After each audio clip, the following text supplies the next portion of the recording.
Now, let's pause for a second because if you think this is just another repackaged Saturday morning cartoon, you've missed what this film is actually doing. Flash Gordon, the greatest adventure of all, is an animated war film hiding under a pulp logo.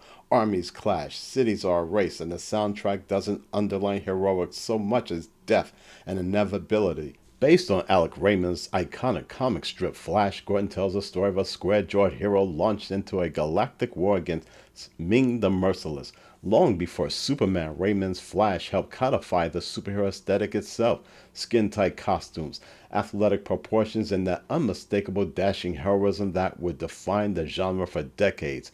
It was precisely this legacy that drew Filmation executive producer Lou Scheimer, who had wanted to adapt the comic for years as more than just another cartoon license. Ted Cassidy's stunt isn't comic muscle.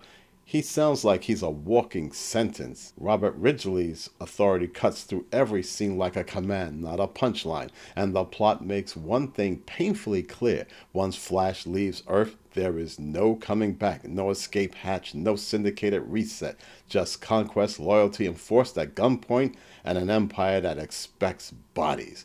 Now ask yourself, how exactly was this supposed to air between cereal commercials? It didn't. Flash Gordon, the greatest adventure of all, exists in that special corner of pop culture reserved for works that were too ambitious, too adult, and too inconvenient for the era that created them. This wasn't a forgotten animated movie, it was more like an institutional shrug. A feature-length sci-fi epic produced by Filmation, of all studios that dared to imagine American animation growing up, and then got quietly folded back into Saturday morning like a misfiled expense report. The original project was conceived as a made-for-television animated feature, and yes, this was absolutely Filmation chasing the nuclear afterglow of Star Wars in 1977. Suddenly, space opera was respectable again. Laser swords were printing money, and even the most conservative TV executives were asking whether maybe, just maybe, animation didn't have to be exclusively for children hopped on sugar cereal. Filmation's response was to take Flash Gordon seriously for once, crafting a feature with cinematic scale, political allegory, and consequences that actually stuck. And then NBC saw it.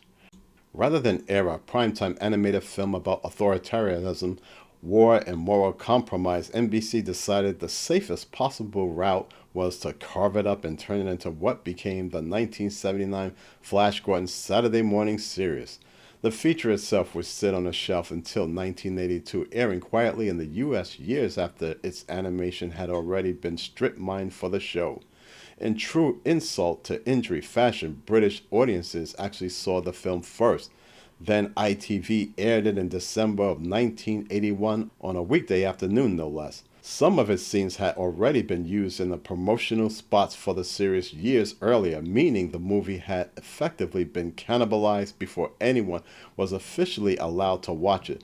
Despite this limbo, the film did escape into the wild in strange ways. Japan released it commercially through VAT video in the early 80s on Laserdisc and VHS uncut with the original English audio and Japanese subtitles, arguably the most respectful treatment the film ever received. There's even evidence of theatrical exhibition in parts of Europe, including a Portuguese lobby card that quietly confirms this movie once had aspirations beyond late-night cable obscurity.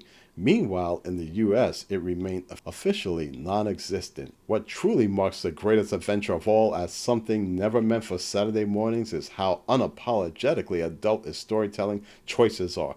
This version of Flash Gordon opens with real-world historical context, including a subplot involving Ming supplying advanced weapons to Adolf Hitler, a detail that vanishes completely in the latter series for obvious "please don't terrify parents" reasons. Mongo is not a colorful theme park of villains, it is a brutal empire with laws, executions, and systems designed to grind people into obedience. Flash, Dale, and Zarkov's departure from Earth is treated as a desperate escape rather than a pulpy accident. Zarkov doesn't kidnap them into space. Actually, he rescues them from molten lava and gives them the courtesy of informed consent before explaining that, regrettably, there is no return trip. Once they leave Earth, they are gone forever, and the film makes sure that you understand that. Upon arriving on Mongol, the violence escalates in ways the latter series politely pretends never happened. Conversations casually acknowledge that Ming's lizard women overseers eat human prisoners. Morrigan weapons resemble real guns rather than sanitized sci-fi toys. The Hawkman Sky City isn't captured, it's obliterated. Characters openly discuss execution, trial by combat, and the legal right to kill one another under Mongols' laws. Separate and destroy. Even the costuming betrays the film's original intent.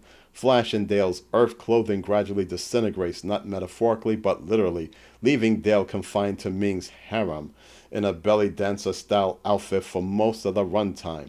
Flash doesn't get his iconic red and blue uniform until the final stretch of the film, as if the movie itself is reluctant to indulge in branding until the narrative business is finished.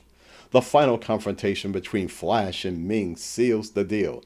This is not a sanitized duel, as both characters use pistols and mostly swords. Aura, Ming's daughter, is stripped of the sympathetic edges she later gained, and when she refuses to swear allegiance at the end, she is imprisoned on his orders. No soft fade out, no redemption arc, just consequences. Seen today, Flash Gordon, the greatest adventure of all, plays like a missing evolutionary link in American animation. It predates heavy metal but shares its fundamental philosophy that animation is a medium capable of handling adult science fiction, political allegory, brutality, and operatic fantasy without apology. Where heavy metal will later embrace excess and counterculture, Filmation's Flash Gordon opts for classical pulp realism. But the DNA is unmistakable. This film walks so adult animated sci-fi could eventually run and soar. And yet, because it arrived too early, refused to self-censor and made executives nervous, it was quietly buried. What remains is a fascinating artifact, Filmation's most accomplished work, a primetime animated epic disguised as a children's cartoon, and a reminder that American animation flirted with maturity long before the industry was willing to admit it. The greatest adventure of all, it turns out, wasn't Flash Gordon's journey to Mongol. It was the movie's struggle to exist at all.